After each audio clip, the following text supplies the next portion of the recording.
Welcome to Eye on the Illini Live. This is Mike Kegley with Brad Sturdy, Kedrick Prince. This was a game that Illinois could have won.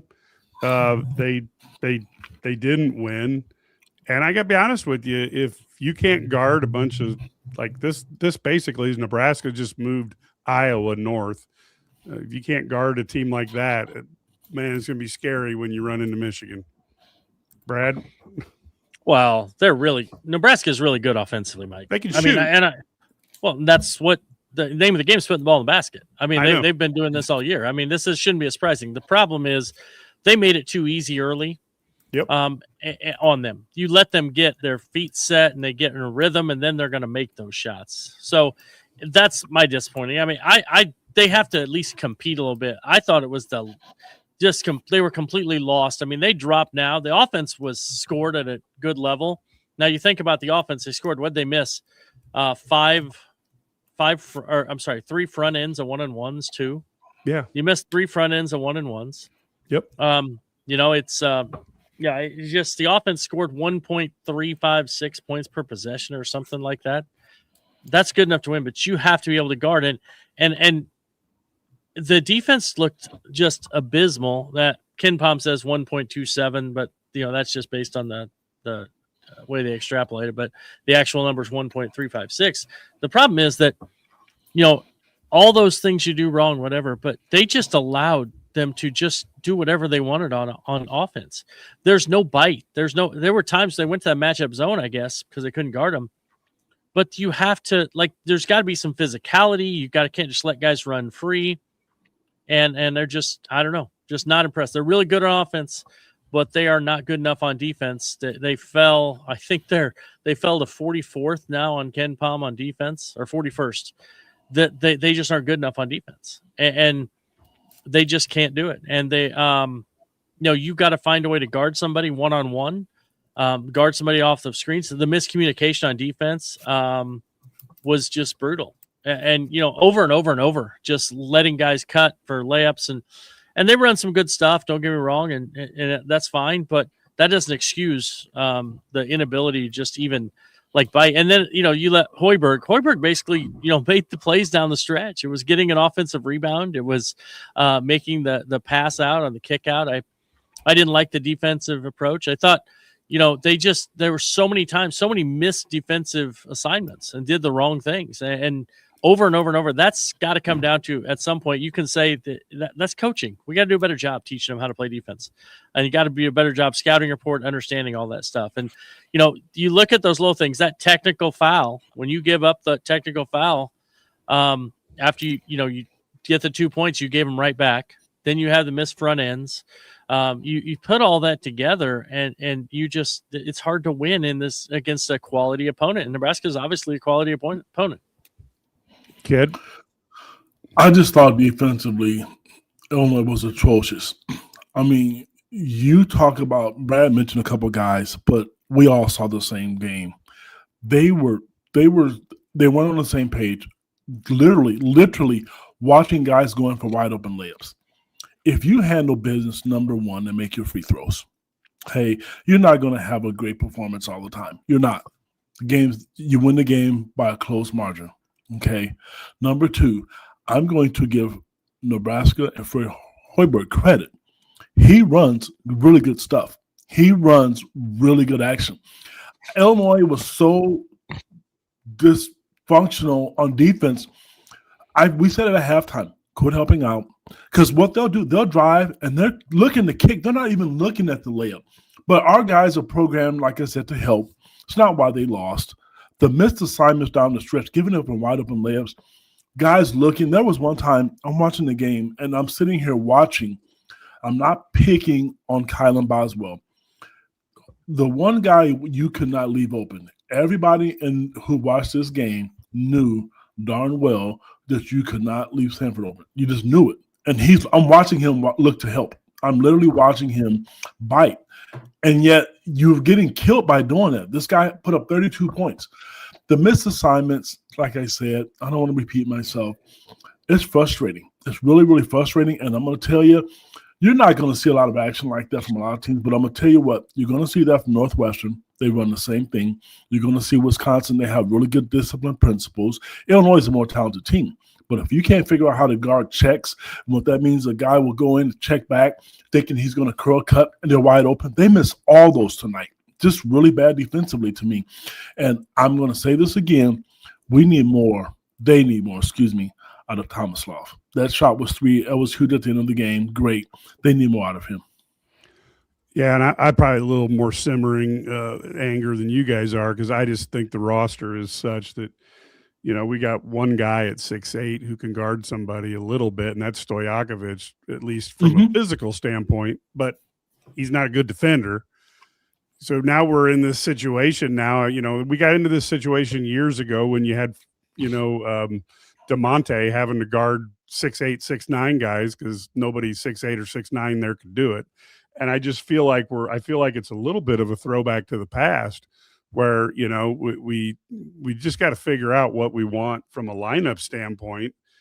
And it just like in the end, how can you, all you can do is tip your hat to Nebraska when they get, what is it, a third, they get 3 shots at it that next to last time. I mean, that's, you can't blame them for that. And then I got to be honest with you, when Humrick House with like 3 minutes to go, Illinois down by 3, I think 3 or 4, took that step back 3 with a guy on him, and half the offense hadn't even made it down to half court yet. Why settle for that shot? I mean, just the shot selection at times drives me crazy, but that just goes to tell you I guess I'm old. No, Mike, I get it, and you're frustrated. I agree with you. I thought that shot was actually a good one, though. Oh. So I thought that was a good one. Yeah, that's one that's only good if it goes in. If it doesn't, yeah, I mean, I get what you're saying. 3-point shooter, you got a 40% chance of it going in and a 60% chance of it not. And so it didn't. And if you make it, then I have to go.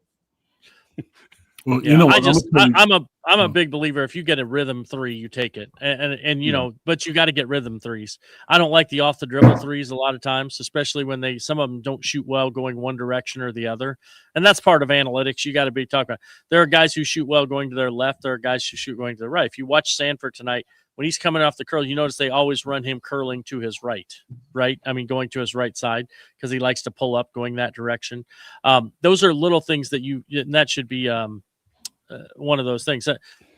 This is, somebody mentioned over here, attention to detail is important, and they don't have that. They don't have attention to detail, little things in scouting that they just don't do. And I don't know why. I mean, but you so many missed opportunities. Merkovich, Ivasic, Big Z. I mean, just and Wagler had a lot of missed assignments defensively where he struggled, but he's a freshman. He just put up 19 and 10. You can live with that stuff, right? A little bit from him, but the other guys have to be a little bit better. I don't know. And eventually you've got to find a way to not let the water keep, they turned out, I mean, they did a better job on Sanford in the second half, but then the other guys just cooked you. But at the same time, you got to turn it off sooner. You can't let him get to 28 points or 26 points in the first half to win that game.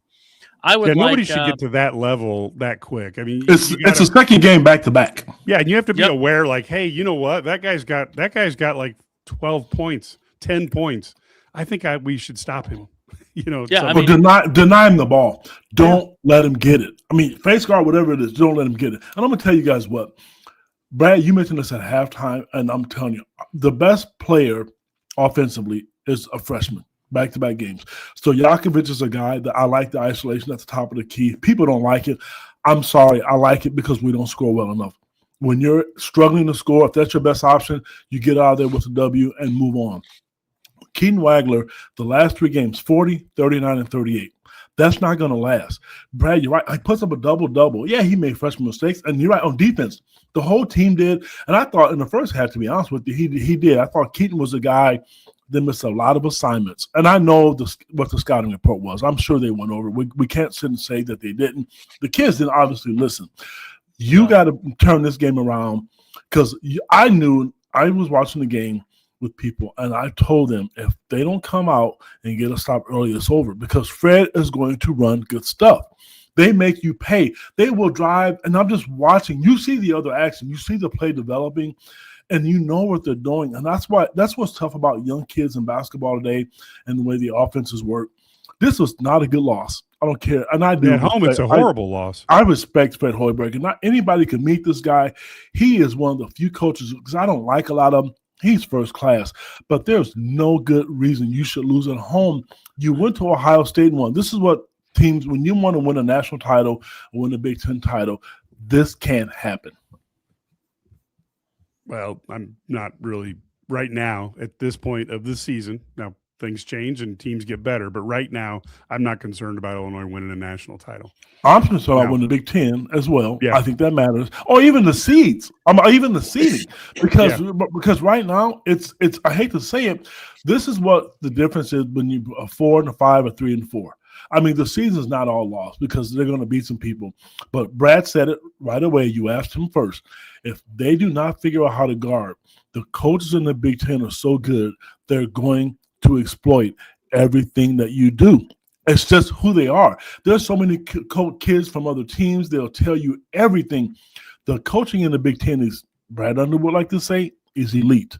So they better figure this out. Well, there has to be more determination to stop a player on the other team than there is to complain at a referee about a call. Well, or to talk trash to the other team and get a technical. I mean, you know what I mean? Like there is not, at some point you got to have a little bite. And I don't feel like they have bite. I realize they're having fun and it's this and that, but they're not competitive enough. I mean, that's my take on it. There's nobody knocking somebody on their ass. I mean, I'd rather have a technical because you knock somebody on their butt before I would talking trash. And it's just guys run free. The only guy physical on defense, and some of it's a lack of, strength or whatever, but the only guy really physical on defense is Boswell, and he's 6'2". You know what I mean? And so that's a lot of it. So you got to be better now. They have to be a better.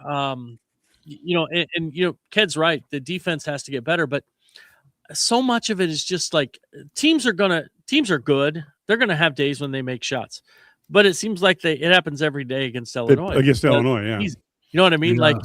It's because they make it easy. They have to do a better job.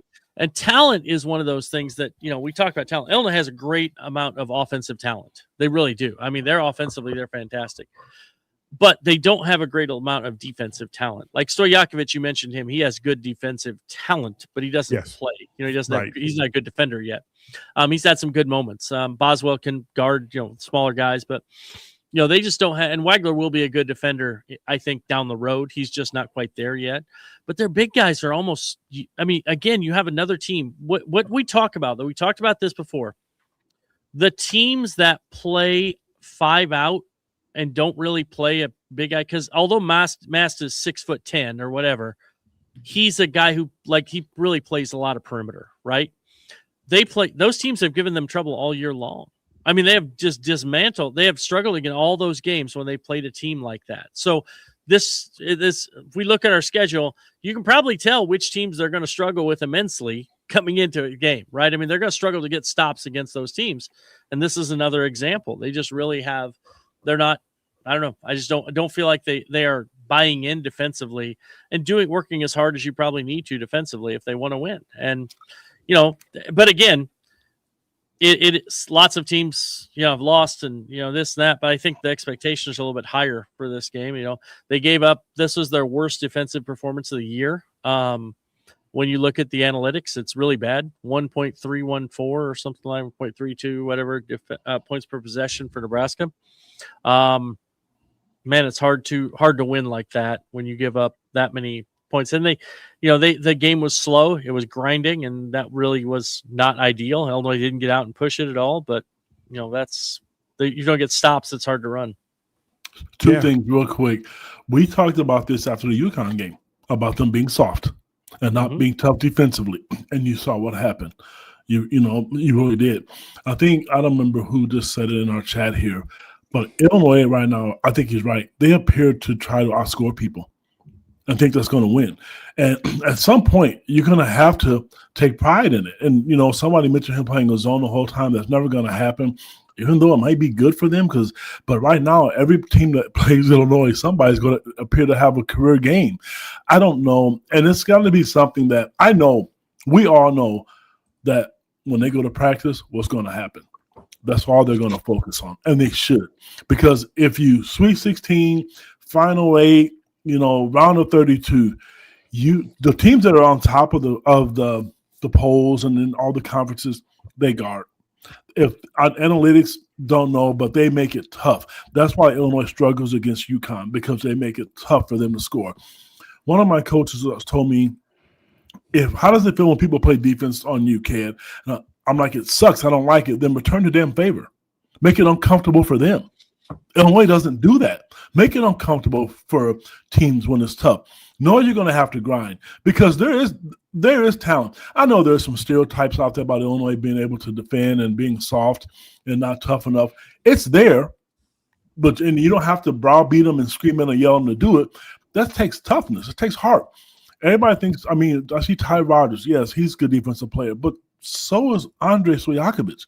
He could be a great defensive player, just not all the time. Well, that's the issue I have is, against Ohio State, they hit the free throws and were really well. Tonight, not so much. Illinois ended up out-rebounding Nebraska by 7, but if you take out about the last 3 possessions, it'd be 10 or 12. But, boy, those were important rebounds, and at that point of the game, how do you – there was a play earlier where Boswell went down the middle, somehow got the rebound basically on a force of will because he wanted one. And, during down the end, it's like almost like, well, I kind of got this space of the floor. Nobody can get it here. And then let's see where the ball is instead of going to the ball and trying to attack a rebound when you needed it. And what was Hoiberg? He got an offensive rebound, in the middle of all the trees. What is he, 6'1", 6'2", whatever? 5'10". 5'10", yeah. I mean, 4'3". That's just sheer effort, though, isn't it? It is. Because when you're a player, Mike, the one thing you think about, this rebound is mine. That's what made Dennis Rodman a great rebounder. He didn't just block out. He went to go get the ball. That makes a great rebounder. If all 5 guys are going to block out, get the mindset that when this ball comes off the glass, it's mine. Then you don't lose it. They don't have that mentality right now.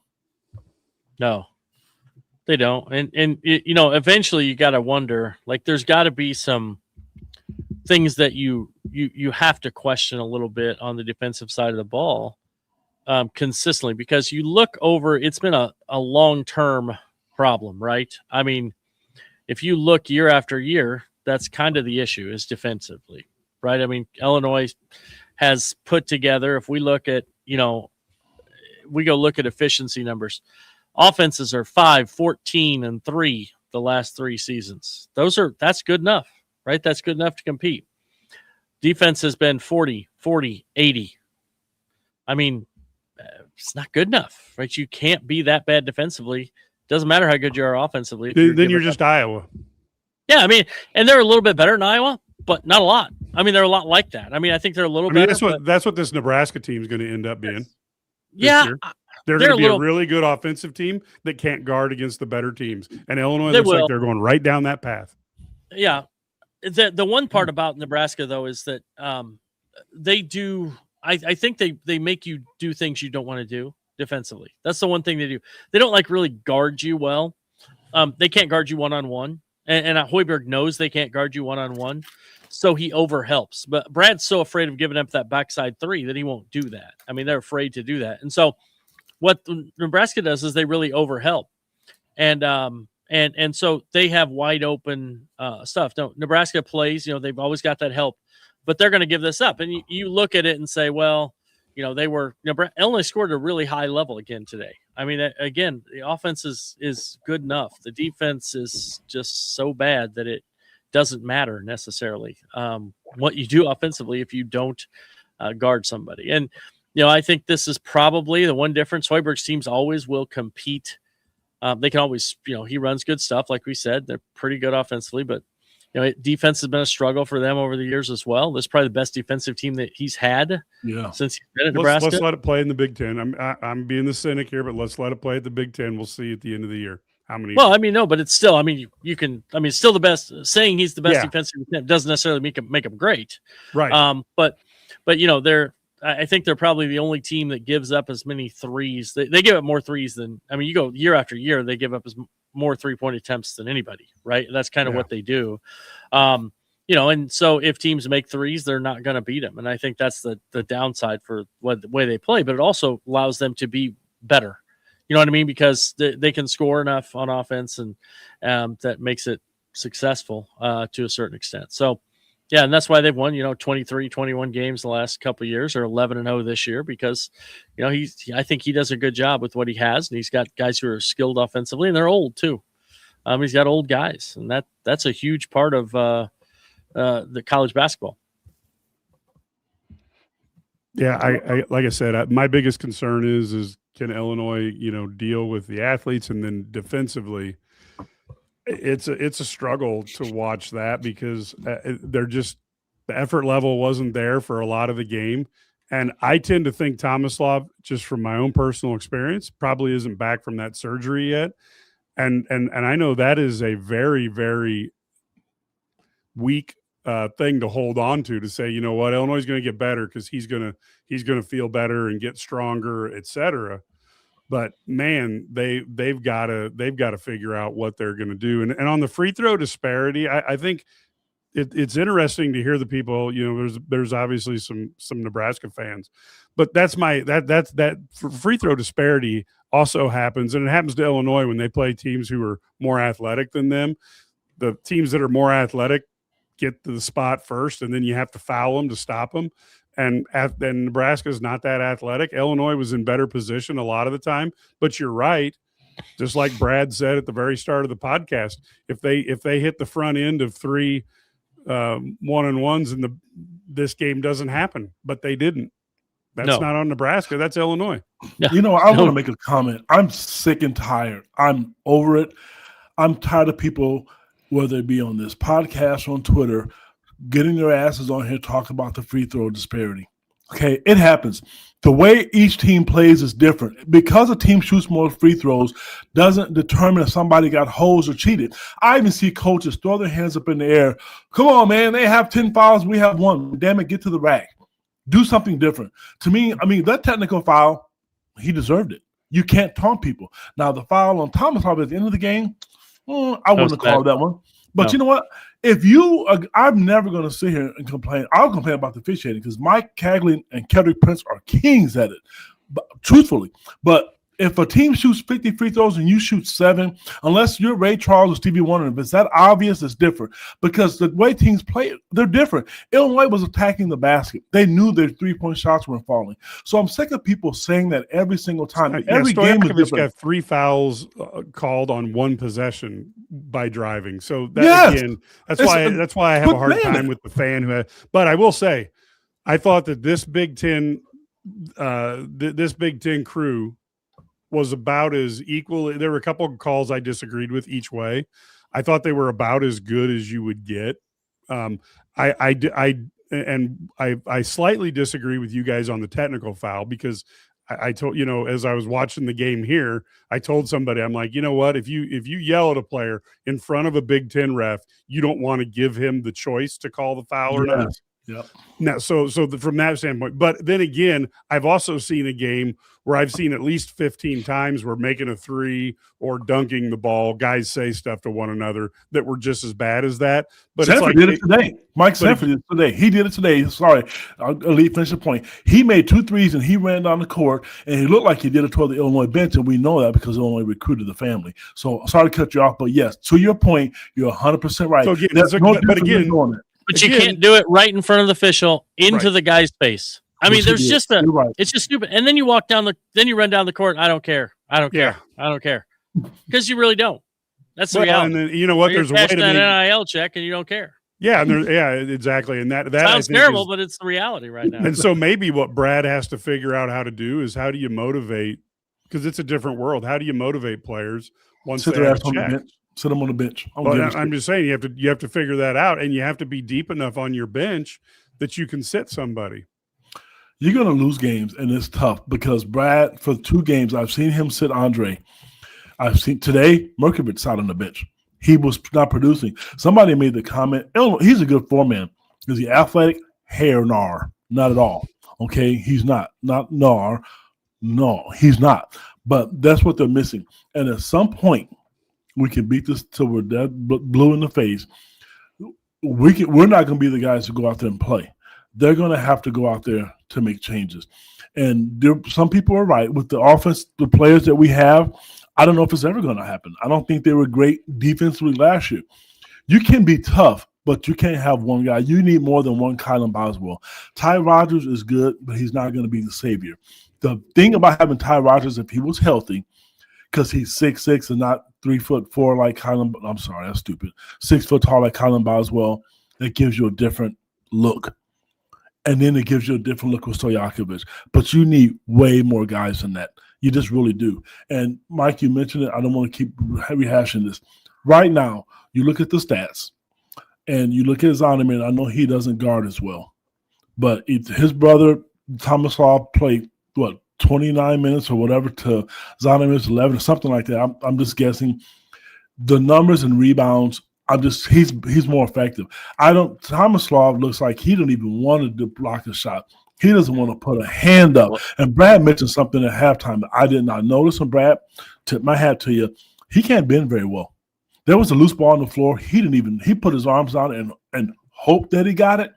Something's not right. I'd rather see Zonoman on the court. Didn't you see? I thought. I also thought that, like, on that last play when Hoiberg got the rebound, you see where Tommy was, just kind of standing there watching the play. He didn't go get it. And then on the foul, I didn't think that was a foul on Tommy on the last play. But my question is this: why is he on the floor at that point? I mean, is he your best defensive option? No, thank you, Brad. Yes. And I didn't like that. I mean, because you have a chance to get a stop. I just feel like, I don't know. He can't move right now. And it's not knocking on him. He can't. His closeouts are just and the other thing about it is, like, and I don't know how his fundamental closeout, if you watch it, it's not good. Like, there's no bring, there's no chopping feet. There's no, like, closeout staying low. There's no knee bend. Everything's just kind of step out. And then he has to turn and chase, essentially. That's what he is. And it's not good. He does. And I don't remember him being that slow last year. He wasn't. Brad, he wasn't. I'll be honest with you. He wasn't. And this year it's been hard to tell because he tweaked that knee and then he got, sick or whatever, and tweaked the knee. Yeah, and I don't know what it is, but he does. It's affecting his offense. It's not just defense. Look how good. Oh, yeah. We talked about at the beginning of the season. He was a kind of a preseason first team All Big Ten type of guy. People like it or not, we all have our entire opinions. His brother would be getting the 25 minutes right now. It would be him because at least when he shoots it, I think there's a better chance going in. If he played enough, I want to see him rebound. I really do. But if the shot goes up and you saw the number, Zonoman is 2.4 block shots a game. Tomislav doesn't even challenge the shot. When teams see Zonoman in the post, they'll run and go the other way. I've seen him dribble out of it. They don't do that with him. That's what you want a rim protector for. Until he's healthy, even if he's not healthy, he gives you a different look. I don't want to go small because I don't like Merkovich playing the 5. I think that's a disadvantage to him. But this is not why they lost. But tonight, here's a question for you: who guarded Mast to start the game? And in the second half, who guarded Mast when he was on the floor? Started out with Merkovich, and then Herman crossed, he guarded Mast too. So you had a 5 guy guarding another guy. That was just odd to me. Like, I mean, I guess you're trying to save them because they can't defend Mast, maybe. Yeah. But at the same time, and I thought they did a pretty good job on here. He had like 17 points, but he had like one little stretch where and he finished with 15 shots. I mean, he wasn't like efficient. Yeah, if you can typically get a guy 17 points and 15 shots, you're okay. Yeah, especially their best player. You just can't give up 32 to some guy, to another guy who's just basically a spot-up shooter. So.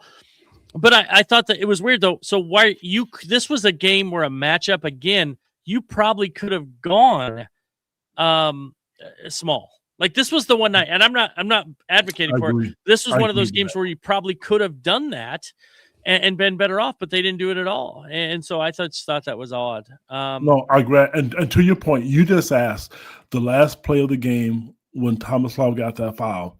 Ben would have been able to move more. I have been the most negative person in the world when it comes to him. But if you're going to go small and you're not going to play either Beach's boy, I mean, it changes the game because at least Ben can move. No, he's not making shots, and he made a big one at the end of the game. I'm great. I'm happy for him. He needs that confidence. But if you're going to go small ball and go defense, he would have been in the game. I just think some of these coaches are so loyal to certain players to a fault. If they're not producing, that's not the end of the world. You have a conversation, bring them in the office and have a conversation with them, heart to heart, be truthful with them. He's not producing right now.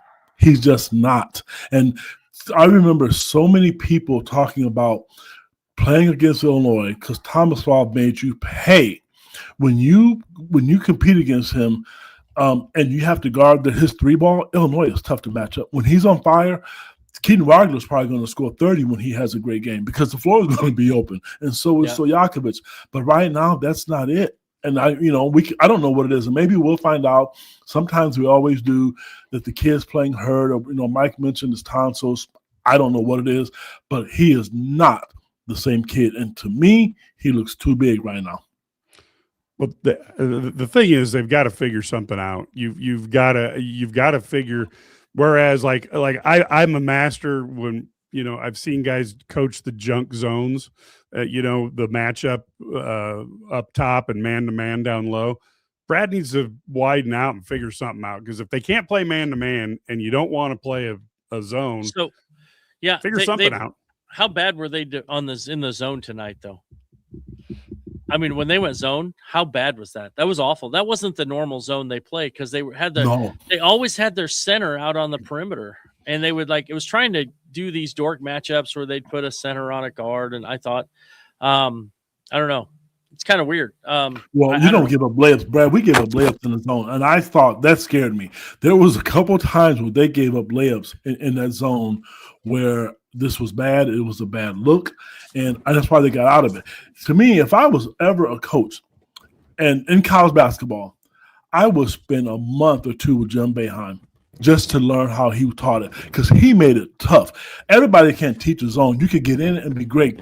He made it hard because if you had that zone tonight, maybe against the UConn, the game is different. The way he taught that zone was not the same. And let's face it, this isn't going to change. He can get tougher with the guys, and they can go get rebounds. But you can't blink your eyes and flip a switch and think, oh, my gosh, when they go play Missouri, they're going to be the most athletic team out there. That's not happening. So, Mike, you're right. They have to figure something out, whether it be – I don't know what it is. I don't know what the answer is. I think I do, but I have to be careful in how I say it because I don't want to hurt people's feelings. But I know what I would do, but I don't think that's going to happen. I'm not the coach. But I'm telling you, this could be people are going to want to know what you're going to do. Mike, sit their asses on the bench. I don't care about an NIL check. And if you lose a game because of it, who's going to be pissed? The fans are going to get mad. Then when you win the game, when you win the next game, they're going to love you. Then they're going to love Mike Hagley and Brad Sturdy for being on this podcast. Take it away from them. I'm serious. Take it away because if I know, we talked about this in football. If you know you're going to be on the court the next time, why change? If I know right now you guys are going to say, hey, kid, we're going to take care of you, and I don't do my job, are you going to continue to help Kedrick out financially? Probably not, Mike.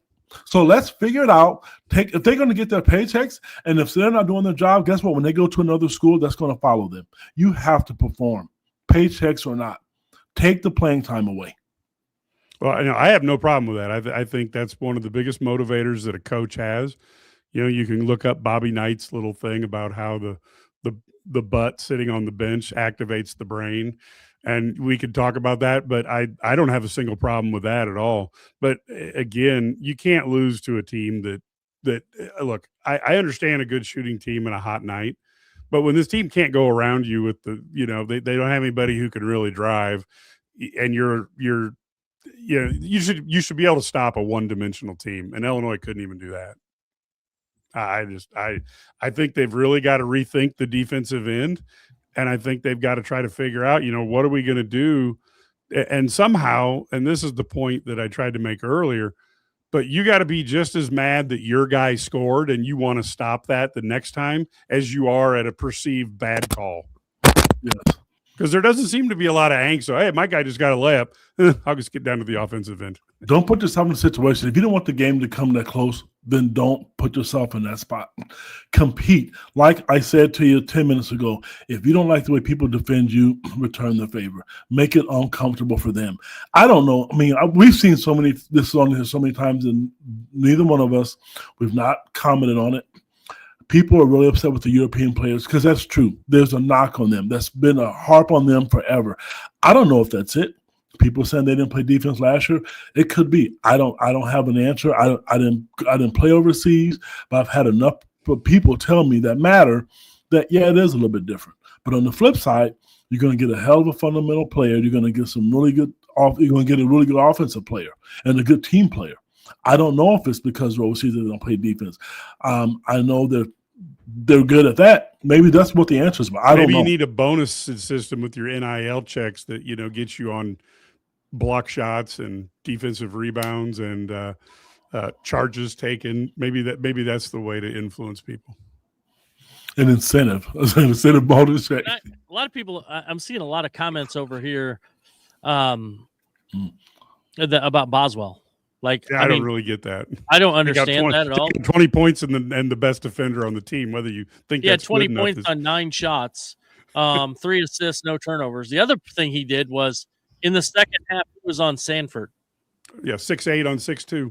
And he didn't score as many second half. Just like he did Thornton. 6 points in the second half. So I'd agree with that. Yeah. No, that's the other thing that we were talking about here is here we are again. You got a 6'2" guy who's got to try to check a 6'8" guy. How do we keep getting into that situation year after year? Because Merkovic doesn't do his job, and you know who left, and I'm not going to say his name because that's poison to mention his name right now. Yeah, well, but I think you got Sanford. You got to put a guy who can, and they changed the way they did it defensively, which they were switching, which took away a lot of options in the first half. But it always got you like a different guy on him, and it wasn't always Boswell at him. Then they had Boswell kind of stay on him late to keep him from getting free. The problem is then they got cuts. They got other guys open. So that's all part of this. So, you got to guard better. And, so somebody's asking about the offense. It's 5 out. It's new. It's modern. It scores. I mean, it's modern. You cannot like it. Again, people don't like it. I'm not saying you do it, but that is how you that's how you score. And so, and add one thing real quick. That's how you score, but it also scores differently than what we're used to. Yes. Well, I know, but that's the thing. You don't have post ups. Like, I mean, everybody loved the offense when you threw it to Kofi. Guess what? Right. It wasn't as good. Like, I'm not trying to be mean. I mean, I'm not saying Kofi wasn't efficient, but the turnovers you have trying to throw entry passes, all those things are part of it when you do that. So it's modern offense, and it's different. So you watch. I mean, how many times did Nebraska post a guy up? Where did Mass spend most of his day? Out on the 3-point. They run a lot of 5-out stuff too. Now, do they do more cutting than Illinois does, and they run it differently? Yes, but you know why they do that? Because they don't have guys who can. They're older, and they don't have guys that can just go get their own. So Fred has to do it a little differently. But they do have guys who can run and shoot. Illinois has nobody. They tried this summer. Everybody's like saying, well, I don't know if they should have added this guy. But they tried to add guys who could shoot on the move. Like, remember Alfonso Plummer? Remember all the sets they used to run to get him freedom? That's what they would love to do with like a Sanford. That's why they recruited him. Josh Dix. That's why they recruited him. Was to get a guy who could score on the move. They don't really have a guy like that who can, come off a screen and catch and shoot on the run and shoot. And so they don't really have a guy like that. So every offense is going to have. There's no perfect offense, like when you do this, and that's where I think Illinois they're trying to maximize their individual players' talents on offense. The problem is, again, it's the other end of the floor, and does this. So, but here's Jeffrey. And I don't mean to be mean to people, but UConn plays old school. UConn guards people. Yeah, UConn and they plays play 5 defense. out too. They do some, but it doesn't matter. If you don't guard anybody, it doesn't matter what you do. UConn is ranked 19th on offense. They're 7th on defense. Illinois is 40th on defense. The difference is on the defensive side of the ball. It's just, I don't know. It's just obvious. And people like to complain about the offense. The offense scores. Again, offense scored again. The defense does not do enough to stop people. It just doesn't stop people. It doesn't make them take tough shots consistently. The only thing they really do well on the defensive end occasionally is rebound and block shots. They do block a few shots. Whether it's Z has been a good shot blocker. Tommy did have 2 today, but they were help. Ben's blocked some shots, but occasionally they get so many uncontested layups and so many uncontested threes that, these are college basketball players. These guys can shoot. They can play. And if you leave them open, they're going to score. And you have to be better defensively. You just have to. And that's where this team, that's going to decide what their ceiling is. Their offense is good enough. Their offense is good enough to make a Sweet 16, Elite 8, Final 4. It really is. It's ranked 5th in the country. That gives you an idea. But their defense has to be much better, much more efficient, much better at what they do. And right now it's not. And some of that is maybe, we talk about lack of athleticism. I think that's some of it. They try to use length instead of athleticism. The other part about it, though, is that there's no connectivity. They're not communicating well. They lose guys repeatedly. The help isn't there. They help off a guy who's on a heater. They've done that 2 games in a row. Guy gets on a heater and they still leave him. Those are all parts of this. The other thing too, Brad, you mentioned the fact that everybody's different and we like different things. This is me. Oh yeah. I don't like the modern basketball. I don't. And I know this. We just watched the men play basketball. Personally, Kedrick Prince, I like the way Illinois women's basketball runs offense. She runs it to 5 people. She uses the post. She kicks out. I love her stuff. I'm not criticizing because Brad Underwood does. Be honest with you, Michigan does it. Everybody's doing it. But like Brad mentioned with UConn, some people like sets, some people don't. And the one time I remember complaining about it last year, and pie was thrown in Kedrick's face, I complained about the offense, and I'm just going to call a spade a spade. The coach said to me, "Kid, I want you to go look at the stats and see where Illinois ranks in the Big Ten and national in offense." Because, Brad, you're right. Scoring points is not the problem. I don't like it. I don't like the 5-out one. The only thing the 5-out does is if you go into a cold streak, you end up taking shots from further out generally. So Illinois does have those 3-4 minute stretches maybe more often than they might have in the Kofi days. But so it probably bothers you more. Although you look at points per possession, and these last couple of years have been better than Kofi's era. So yes. it's a at little the end of the day, you're trying to score points, though. What I'm saying is it ends up being. But you know what I felt like during part of the game. I felt like, well, we got Stojakovic getting layups, and we're allowing Nebraska to shoot 3-point open looks, and Illinois beat enough teams with that over the years that I go, well, Illinois is going to be in big trouble this game because we're giving them open look threes and we're having to fight for layups. I know this is a different year, but last year, out of all the losses Illinois had, that irritated me more than anything was a USC loss at home. I knew in my mind, I never said it publicly, in my mind, this team was not going to get it done. Today, this loss scares me. They were not more talented because you go to Ohio State, take the next step forward. I don't care how they won. If they would have won by 1 point, I would have been frustrated. But at the end of the day, it would have been a win in the win column. This loss, I have concerns. And Brad, your speech, Mike, if you put these on Twitter, the one thing you should put on Twitter is Brad's little rant right there about the defense, because he's 100% right. This has to get fixed. How? No matter what, they have to make this change because you're not going to win. You're going to outscore some people because you're good enough. And then you're not going to have a lot of games where somebody's going to score 49 points on you in the first half. That's happened to Illinois twice. Some teams are just not going to make baskets. And tonight, if that doesn't happen, you win.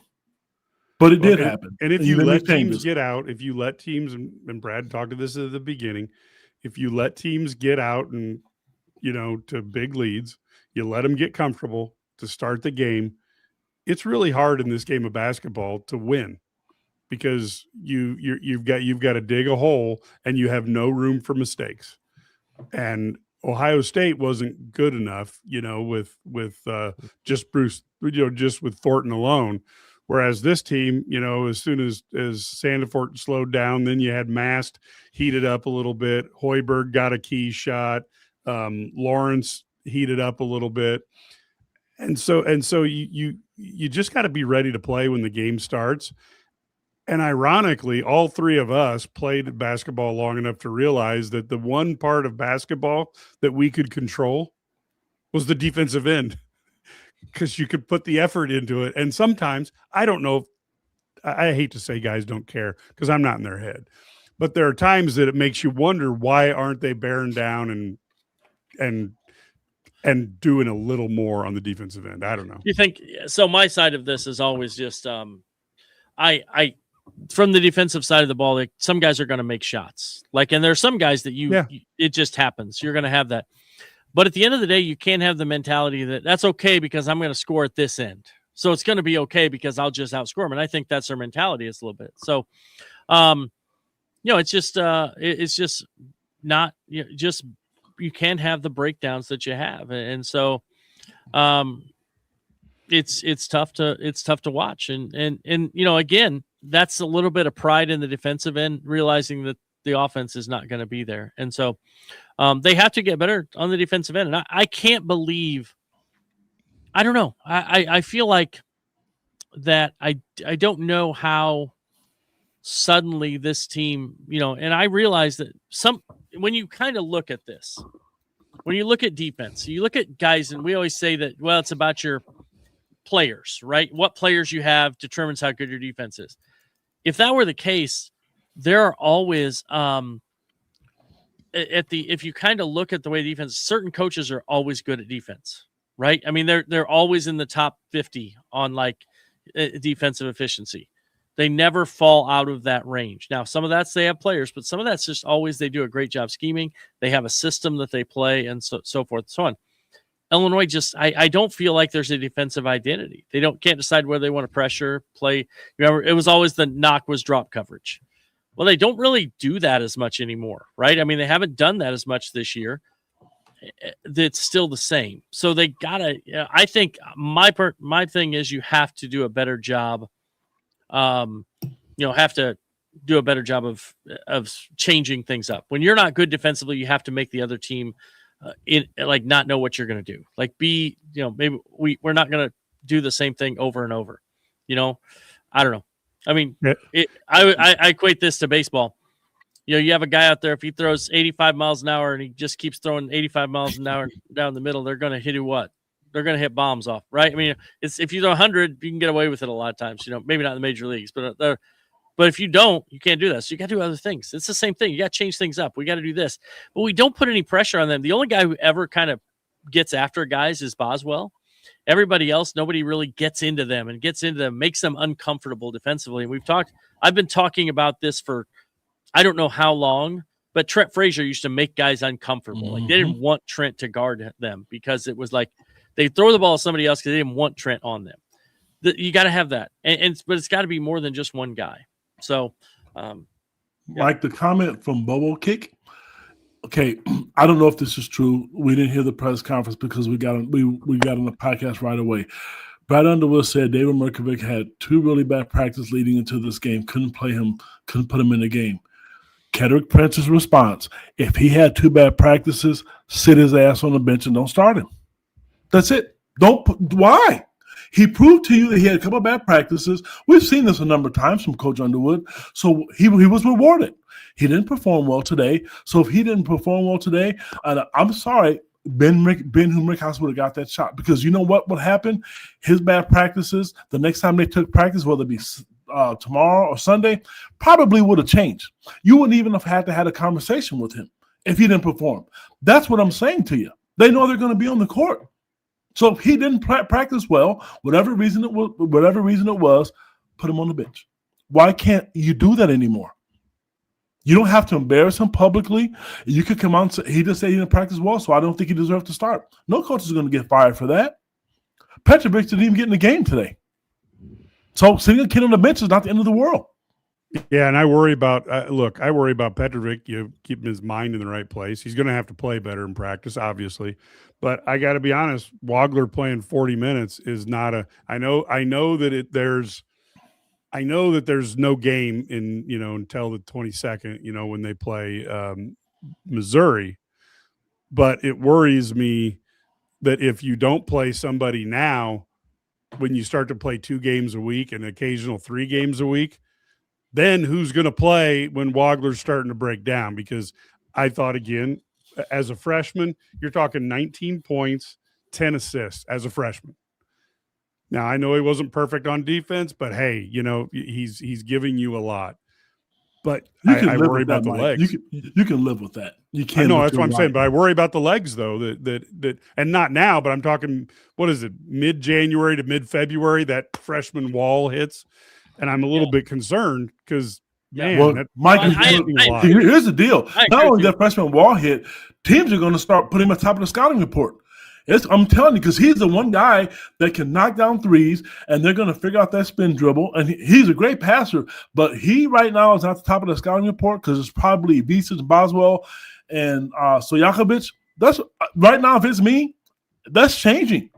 To cut the head of the snake off. Who's going to score? If I'm another team, I'm worried about the 2 guards and Stojakovic much more than I am anyone else right now. My thing is do you worry about any of the big guys? Like, I'm not trying to be anything. I mean, right now they're not right now on the front court. That doesn't mean they're not going to, but I just think there's no concern. Markovic, you have to guard him. You go back to the Ohio State game; he was great. But he was great against Ohio State. He's also terrible tonight, and he was terrible. And he's very inconsistent. But again, he's freshman, right? You know what I mean? That's what we have. So I thought, the object was to get old, stay old. We've heard that before, right? Yeah, the killer. Look, nobody wants to admit it, and it's unfortunate, but could you have ran to somebody to get a check to match Michigan for Morez? I mean, I'm not touching that one, baby. I have no comment. I plead the fifth. 4 fingers. I plead the fifth. I'm with you. Here's the thing, but that's that's one of those decisions that you have to make because it wasn't just about money, guys. His dad wanted him to shoot the ball, and he wanted to be highlighted. There, that's so what it is. I know, but Mike, he wanted to be highlighted, and he's starting.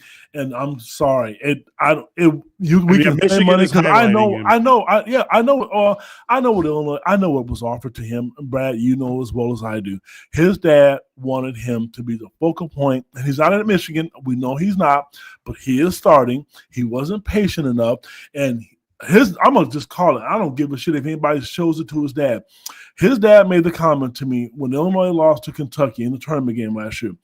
I don't remember it because I'm 107 years old. There was a play in the second half that Morez shot a 15-foot free jump shot at the free throw line. According to Papa, he got chewed out for that. That's what started this whole thing because it was the only time that entire season, where he shot a shot. And we've all talked about it because we've seen him at games shooting 3-point shots, in practice and stuff and warm-ups. And his dad was mad about that. That's what started this. So we can talk money because if you think Illinois did not do their job in that department, I'm sorry. And I'm not just saying it. I'm telling you, that wasn't the issue. His dad wanted more out of what Illinois was doing for him. The kid was obviously in love with the program. He committed when he was in 3rd grade. I mean, come on, let's call a spade a spade. You know what it is. It was more than that. It was way more than that. His dad was upset about that. And I feel bad because at the end of the day, he left. He's in a good situation. He wouldn't have won the game for Illinois today. I'm really sorry. They have other issues. We just talked about the whole team being tough. They're missing more than one guy. But you need somebody though. But you need somebody who can lead by example in the practices. Ty Rodgers can't do that because he's got a knee injury, and it's down to Boswell and I mean, somehow if you want to be a tough defensive team, you have to accurately recruit guys who can A, play that type of ball, and B, want to play that type of ball. Mm-hmm. And right now, I think they've got a team that can shoot with, can play offensively well. They got to think a little more about the defensive end when they're recruiting, I think. I don't know. Well, I don't think it's going to change anytime soon. So I agree. That's a buzzkill. So that's not going to change anytime soon.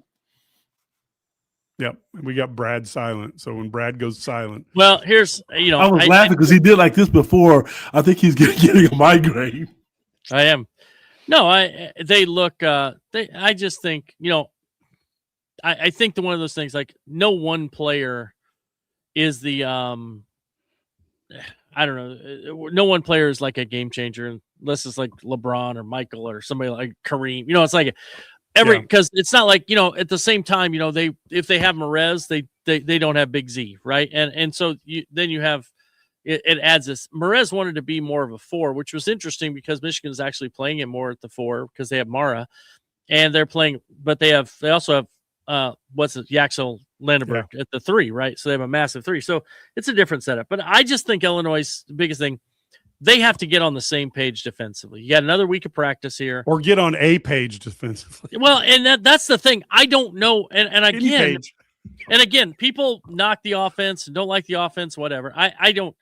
At the end of the day, my version of offense is the offense. The best offense is the one that puts points in the baskets. If it's, I had when I coached, I had one team that set the state record in the junior high state tournament when I was young, and they for threes made. It was crazy. We almost looked like the flying line, or that looked like the 0405 Illini. We drove a bunch of guards and we shot threes. I've had other teams where we had a post guy. We just threw it in the post all the time. You adjust, but at that level, you adjust your personnel. Now you can recruit to what you want.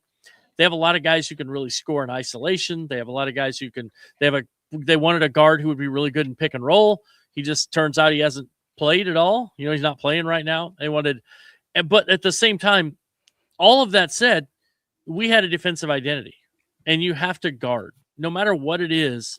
You have to guard and take pride in that end. It's not there right now. You can say what you want, and you can say they're not athletic enough. Okay, they have length. They do have some length. We saw that length be effective. So Yakovich on Thornton, length was effective. So it can be effective. But the team defense, when teams run really good actions, and the two teams, Alabama is just a really good offensive team. They scored. I think, but the two teams that run a ton of actions are UConn and Nebraska, and they can also teams that can spread the floor. When UConn played the big kid who transferred from Michigan, they struggled against Illinois because they had a big guy, and you could leave help in the paint. Teams that run all these actions out on the 5-out really give Illinois trouble because of the way they play defense. And so they have to get better against those actions. They have to get better in those situations against those teams.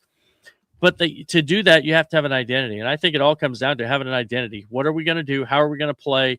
We got to have some bite. Are we going to play like a pack line defense? Because we're not playing a pack line defense. Are we going to play like Nebraska over helps from the backside? They do it all the time.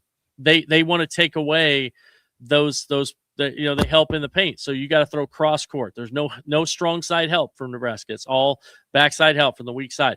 That's why you saw in Illinois, if you look at when Illinois got driving baskets against Nebraska, it's from the top. It's almost always from the top, or when they split a double maybe, but it was almost always from the top because then the help isn't the same.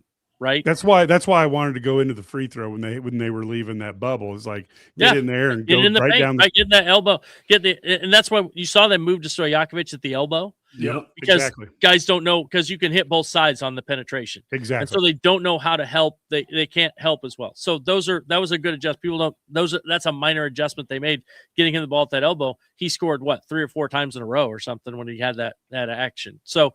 Those are good adjustments, but at the same time, but that's offense. Whatever. They score points. They got to get better defensively. They have to have an identity and see what they do. Right now, I don't know. Just don't see it. Yeah, maybe they need to go full Eastern European thug. Well, maybe they need one more guy. Seriously, embrace the stereotype. Yep. We'd rather. I think the problem is I think Illinois flops more than they knock other people down. You know what I mean? Like it's just a different thing. I'd like to see him be a little more physical, a little tougher. And I thought last year, and I will say this: I thought Tommy was last year. Remember him against like Indiana, and kind of he got a technical, but it was like defending. Tough, yes. He doesn't have that edge right now, and I don't know what it is. He's just not comfortable. I don't know what it is, but he doesn't have the same edge that he had a year ago. No, and that's all right, what we're missing.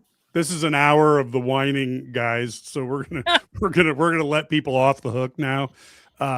We will be back. We may put together a podcast in the middle of the week or something just to talk about things. Of course, we will be back on the 22nd. That's the border battle with Missouri.